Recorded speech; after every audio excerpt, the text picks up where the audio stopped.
Today I'm explaining the entire Clone Wars timeline in a short, concise video going over everything from the Outer Rim sieges to that business on Cato Neimoidia. It doesn't count. And I'll also explain how the final days of the war leading up to Order 66 went down as well. The Clone Wars started as a master plan from Sith Darth Plagueis and Darth Sidious, which relied on the arrogance of the Jedi. Your arrogance blinds you. And the general flow of political distress throughout the galaxy. The Clone Army was formed from a false request from Jedi Sifo Dyas, which was truly started by Count Dooku, leading to the Kaminoans creating a massive army of clones replicated from the bounty hunter Jango Fett's DNA. And as the Jedi were spread thin throughout the galaxy, attempting to hold back the rising separatist threat, we're keepers of the peace, not soldiers. This clone army was the perfect opportunity to have a real military for the Republic. Meanwhile, the Droid Army was formed by the joining of multiple organizations like the Banking Clan, Trade Federation, and Techno Union to create a confederacy of independent systems, tired with the bureaucracy of the Senate and owning a Droid Army larger in number than anything the galaxy had ever seen before. When a Jedi task force of 212 went to Geonosis to rescue Obi-Wan Kenobi from the Separatists, they were surrounded by droids in the Petranaki arena until the clones arrived and actually rescued them from a terrible fate. After this, a massive battle broke out, with the massive droid army facing the tactically superior clones for the first time. While the battle was a Republic victory, the occupation force wasn't very strong, as the use of old Geonosian droid factories was limited, and because of this, they were later overrun, leading to the Second Battle of Geonosis a year later. Before we go any further, it is important for me to mention that the information for this video has been acquired from canon as well as Legends sources to give a more complete and filled out narrative on this era. Jabiim was fought in 22 BBY, and Jedi Obi-Wan Kenobi and Anakin Skywalker went there to intervene in a civil war between the planet's people. One side was sympathetic to the Republic, and the other which was corrupted by the CIS and led by Alto Stratus and Asajj Ventress, and this was a major Republic loss which only allowed for a retreat of the highest up warriors there after a brief stalling of the enemy forces at the Battle of Cobalt Station. The Battle of Munilus was in 22 BBY, just 4 weeks after the Battle of Geonosis, and the planet Munilus, which was inhabited by the Banking Clan and was where this battle took place, and despite heavy separatist resistance, this was a Republic victory, large in part to the ARC troopers fighting within the towers of the capital city, Harnaden, especially the Munilus 10, and Anakin Skywalker's role in the naval warfare above the planet. The Battle of Hippori was fought also in 22 BBY, and was a Republic slaughter, with the Jedi Dakman Barrick using information about the planets to launch an attack on its droid factories. However, the Separatists were waiting for them and shot the ships down, leading to a massacre of their survivors and the first public appearance of General Grievous, who secretly also fought in the first Battle of Geonosis, by the way. I wonder why no one reported him there. After an 87% casualty rate at Geonosis, this led to a great loss of the Jedi Temple's finest warriors, with the Jedi Iskat Akaris noting that it felt more empty afterwards. This led to former Jedi Padawans being promoted to Jedi Knights, and inexperienced Knights being allowed to train new apprentices. We saw both of these at the Battle of Christophsis, with Anakin a freshly knighted Jedi, who not only skipped his trials but also was given the Padawan Ahsoka, which was unheard of before this time. The Battle of Christophsis consisted of an extended campaign only months after the first Battle of Geonosis, with back and forth victories from the Republic and Separatists, but in the end, the usage of the Republic's artillery cannons as well as the combined forces of Obi-Wan Kenobi, Anakin Skywalker, and Yoda allowed a final victory for the Republic on Christophsis. Also in 22 BBY, but ending in 21 BBY, was the Battle of Ryloth, which started in a Separatist invasion, which ended with the Battle of Lesu, where Mace Windu and the 187th Battalion clones overran the Techno-Union forces and captured Wat Tambor himself with the help of the Twi'lek freedom fighters. However, Jedi Master Ima-Gundy lost his life in the midst of the battle. Next up is the Battle of Megiddo, which was the longest lasting battle of the Clone Wars and went from 21 BBY to 19 BBY, so 2 full years, and saw major involvement from the Jedi Master Ki-Adi-Mundi and his clone marines. As an Outer Rim planet itself, Megiddo was one of the first engagements that could be considered part of the Outer Rim sieges, which we will explore more of, an important figure of the Confederacy at this point.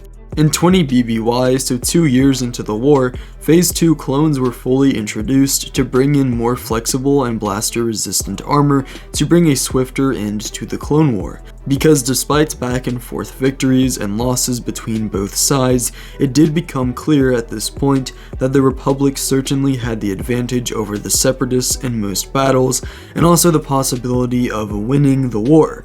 However, following the positive change was a series of crucial Separatist victories, which would later ensure General Grievous the ability to build a fleet in the core to, in time, launch a full assault on the capital planet of the Republic, Coruscant. The Battle of Dura was the first battle of Operation Dirge's Lance, which spearheaded into the core of the Republic and was a major CIS victory.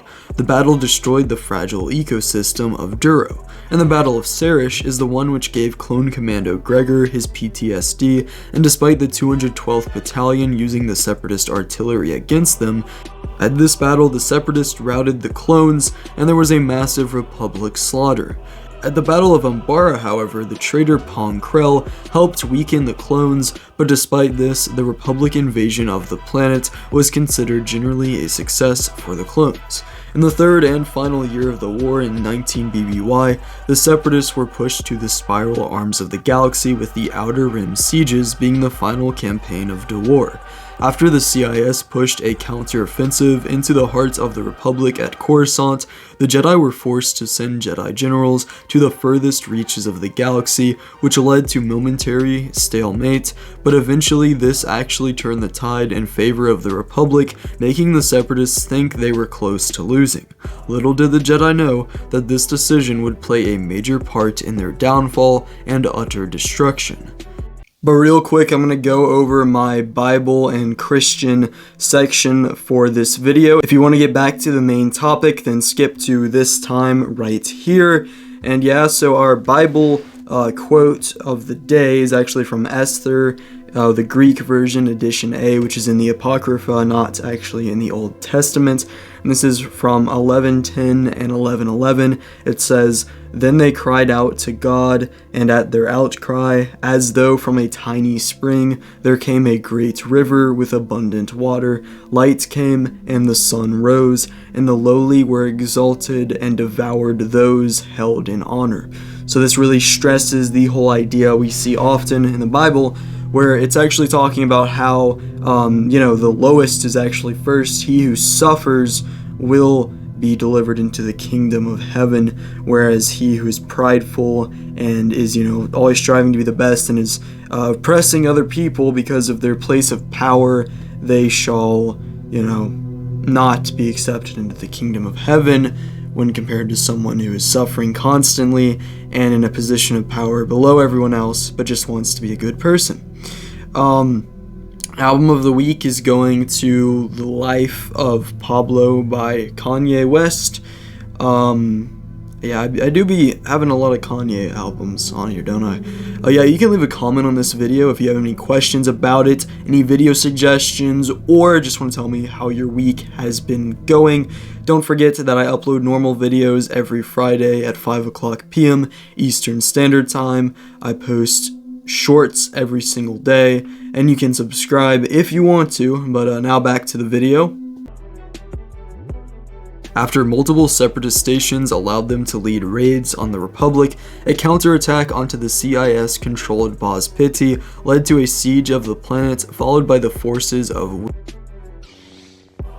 Quinlan Vos joining in the battle before he was restationed at Kashyyyk. So for the Battle of Coruscant, like we previously mentioned, General Grievous hid his fleets in the galaxy core before leading a surprise attack on the planet to capture the Chancellor and damage their navy significantly. However, his ships unable to leave the protective barrier, which led to the rescue of Chancellor Palpatine, the death of Count Dooku, figurehead of the Confederacy, and this would ultimately turn the war back around for the Republic. The Battle of Cato Neimoidia, controlled by the Tread Federation, actually was multiple battles, but Plo Koon fought and died at the end of this campaign. Also, the business on Cato Neimoidia we hear Obi-Wan referred to in Revenge of the Sith was actually when Obi-Wan investigated a bombing on Cato Neimoidia in the early days of the Clone Wars, and after being framed in a trial by Ventress and the Neimoidians, he called his lightsaber to him with the Force to defend himself, but Anakin actually arrived just at that moment to rescue him and actually knocked the hilt out of the air as he was in its line of return. This is from the book Star Wars Brotherhood. At the Battle of Utapau, General Grievous was defeated, which marked a huge victory as he was seen as the leader of the droid army, and we even see Palpatine treat this like it is the end of the war.